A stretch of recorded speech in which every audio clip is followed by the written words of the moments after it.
Hello, my name is Jonathan Harris from Worldwide Camera Exchange. Leica SL cameras, or to be more specific, the Leicaflex SL camera. This is the film-based camera from the 1960s. This video isn't about the current mirrorless SL or the current mirrorless SL2. Why Leica decided to reuse the model coding, I do not know. It's a very confusing thing. But what I'm talking about here is the film-based Leica SL camera. The SLR Leica cameras, the Leicaflexes, were introduced in the early 1960s. The first models they produced were were branded just the Leicaflex. This is a very early Leicaflex. The first models had a non-TTL meter, so you'll see a little light cell there. These were discontinued after about 5 years, and Leica introduced the SL. This is the SL that I'm going to talk about today. These were the first cameras with the TTL metering, or the first Leica reflex cameras with the TTL metering. The SL was subsequently replaced by the SL2 in the late 60s, early 70s. The SL2 was replaced by the R series cameras in the late 70s. So the R3 was the first of the more modern looking cameras. So you had the R3, the R4, the R5, the R6, the R7, the R8, and this is the RE. The reliability of the early R cameras wasn't great. So the R3 and the early R4s not as reliable as they could have been. And that gave Leica, or the Leica SLRs, not a good reputation. And as a result, I think for many, many years, the sales of the SLRs were very, very low because of problems they had with the late 70s, early 80s type SLR cameras. Later cameras, R5, R6, R7s and R8s are actually very reliable, and going back to the SL, SL2 and earlier Leicaflexes were very reliable. What I'm going to do now is just talk through the SL, because it's a very, very nice, very reliable, mechanical and very underrated camera. Very, very basic. This has got the standard 50mm f2 fitted. It's actually slightly later 50 f2. Starting with the back, to load the film, just slide down this little lever here, or slide up rather, this little lever. Back will pop open. Very straightforward loading, as you would see in most SLRs. Just pop it closed, and away you go. When you come to rewind the film, as with most SLRs, you push the button in there to disengage the mechanism in the back, and you use the rewind lever just there. Looking at the top, accessory shoe there for flash. It doesn't have a hot shoe, so you would need to use a sync cord if you're using flash. You have the wind on crank there. As I mentioned, mechanical shutter from a second to a 2,000th of a second on mechanical speeds there. Frame counter just there. And on this side, as I mentioned, you have the film rewind, also the ASA setting for the meter, and on the top you can probably see there just a film reminder to remind you whether you're using black and white or colour or whatever. Shutter release, where you'd expect to find it, just there.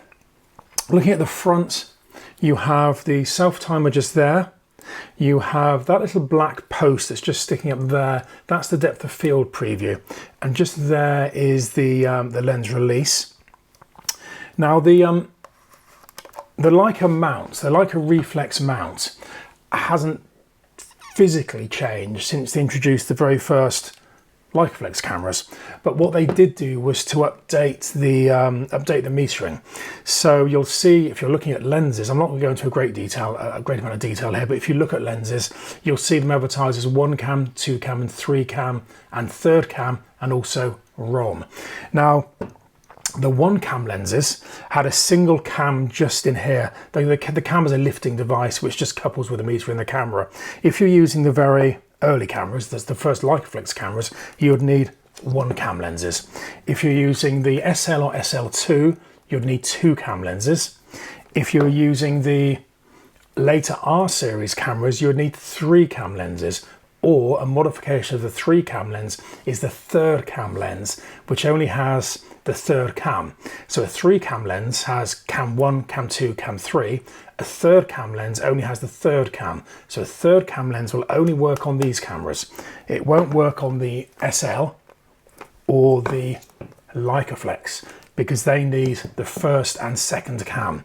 So 1 cam lenses for the Leicaflex, 2 cam lenses for the SL/SL2, 3 or third cam lenses for the R series cameras. The ROM lenses, you just have a row of electronic contacts just there. They were for the R7 and the R8 and R9 cameras. Generally speaking, if you've got 3 cam lenses, you can use those on any of the cameras at all. But for the SL, the camera we're talking about today, you just need the 2 cam lenses, but you can use 3 cam lenses as well. Obviously, if you have the earlier lenses, the 1 cam lenses, they will physically fit to this camera, but you won't get the metering. The metering itself is a very, very basic needle. You just take the thing up and down until you've got the right shutter speed and aperture combination. The meter will then level out in the middle.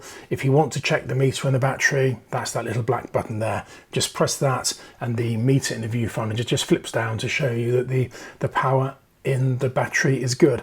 Battery fits in there. It's a PX625. They have been changed in recent years. The voltages have changed slightly, which does impact on the meter reading. So if you're using one of these and you're using a modern battery, which obviously will be, not likely to get the old battery still working, you will have to make a small allowance for the metering. But any decent photographer can soon learn to allow for maybe half a stop or a third of a stop over or under. Just experiment. I mean, they're very basic meters. Once you get to know them, they'll work perfectly well and be perfectly accurate. Just on this side, flash sync, and of course you have the strap lugs in the normal position, and on the base, as I've already mentioned, that's the battery compartment or the battery cover there. You've got the film rewind switch there, and the 1/4 inch tripod bush there. As I said, very basic cameras, very simple cameras. If you're buying them secondhand, look very carefully at the condition. Try to avoid the more heavily used stuff. Check the slow speeds, make sure the slow speeds are working. Check the high speeds, put a film through them, check all that out. Do check the metering on these. The metering on these is not particularly reliable. And if you buy one and the meter is working, it's probably best to assume that one day it won't be. It's not a problem, it's a mechanical camera, you don't need the meter. Worst scenario if the meter does break down is you use a handheld meter, which is hardly the end of the world. But no, if you're buying these secondhand, just check the mechanics, check the cosmetics, check the viewfinder system is clean, you don't want any fungus, and just finally look into the back and just make sure all of the light seals, the foam light baffling around here and here and here, and the foam light baffling here, make sure that is in good condition. There's a strong chance you will need to update that or have that replaced if the camera hasn't been serviced recently. I hope that's useful. If you have any comments, please stick them in the comments box is below. Otherwise, please subscribe and like, and I will see you again soon. Thank you. Bye-bye.